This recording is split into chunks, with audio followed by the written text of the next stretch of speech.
I read a letter to Khodorkovsky because I'd like to know what he believes the reasons are for his arrest.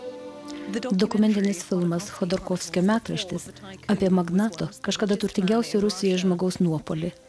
Nedidelio biudžeto vokiečių režisieriaus filmas buvo pagaliau pristatytas Berlyno kino festivalyje. Pagaliau, nes paslaptingomis aplinkybėmis paskutinis filmo įrašas buvo pavogtas likus vos keletai dienų prieš jį pristatant. Kodėl mane suėmė? Gali būti daug įvairių priežasčių. Labai įdomu klausytis tėčio atsakinėjančio į visus šios klausimus. Mano šeima davė daug atsakymų, tačiau jis, mano tėvas, yra pats iškalbingiausias mūsų šeimoje. Kai klausaisi jo, atsiranda bendrumo jausmas ir tikslas, nes jis labai aiškiai parodo, kodėl jis atsidūrė tokioje padėtyje. Čiubaisas vykdė privatizavimo programą 10-ame dešimtmetyje. Khodorkovskis buvo suimtas 2003-aisiais, tariamai vengęs sumokėti didžiulius mokesčius.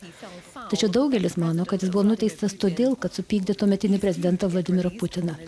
Jis turėtų išeiti į laisvę iš šio gulago kalėjimo 2016 metais, tačiau Putinui vėl kandidatuojant užimti prezidento pareigas 2012 metais, Khodorkovskio sūnus Pavelas nusiteikė skeptiškai.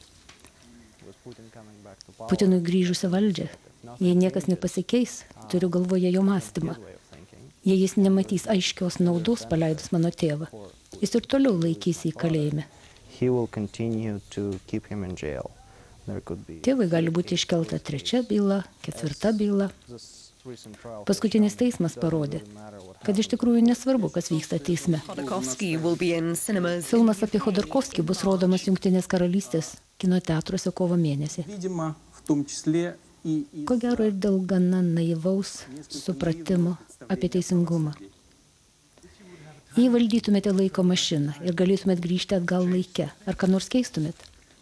Žinot, yra tokia patarlė. Protingas žmogus randa išeitį iš padėties, o išmintingas į tą padėtį nepapuola. Aš tikriausiai buvau nepakankamai išmintingas.